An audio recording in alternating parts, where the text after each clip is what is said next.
Holes, Chapter 11, read with the permission of Scholastic Books. Stanley returned to his hole. It wasn't fair. Mr. Pendanski had even said his fossil was interesting. He slammed his shovel into the ground and pried up another piece of earth. After a while, he noticed X-Ray had come by and was watching him dig. "Hey, caveman, let me talk to you a second," X-Ray said.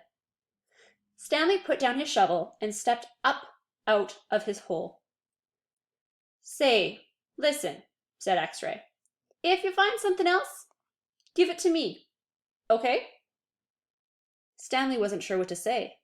X-Ray was clearly the leader of the group, and Stanley did not want to get on his bad side. "You're new here, right?" said X-Ray. "I've been here for almost a year. I've never found anything. You know, my eyesight's not so good. No one knows this, but you know why my name is X-Ray?" Stanley shrugged one shoulder. "It's Pig Latin for Rex. That's all. I'm too blind to find anything." Stanley tried to remember how Pig Latin worked.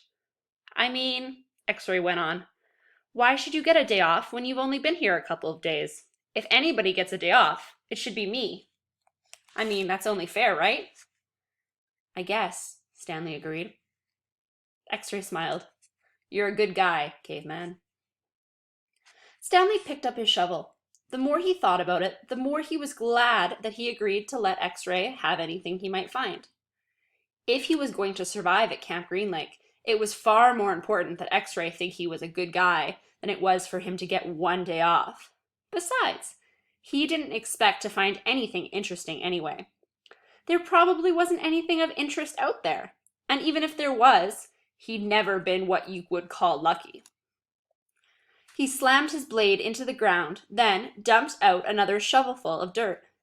It was a little surprising, he thought, that X-Ray was the leader of the group, since he obviously wasn't the biggest or the toughest. In fact, except for Zero, X-Ray was the smallest.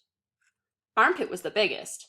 Zigzag may have been taller than Armpit, but that was only because of his neck. Yet, Armpit and all the others seemed to be willing to do whatever X-Ray asked of them. As Stanley dug up another shovelful of dirt, it occurred to him that Armpit wasn't the biggest. He, the caveman, was the bigger.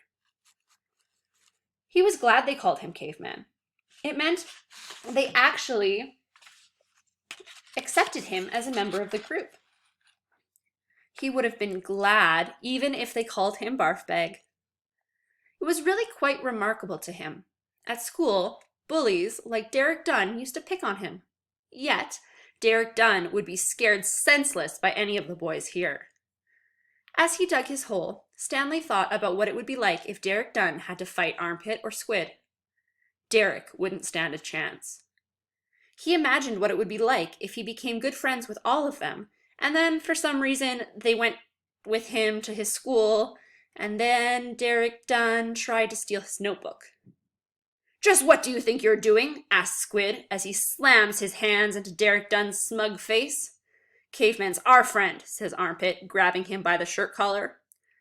Stanley played the scene over and over in his mind, each time watching another boy from Group D beat up Derek Dunn.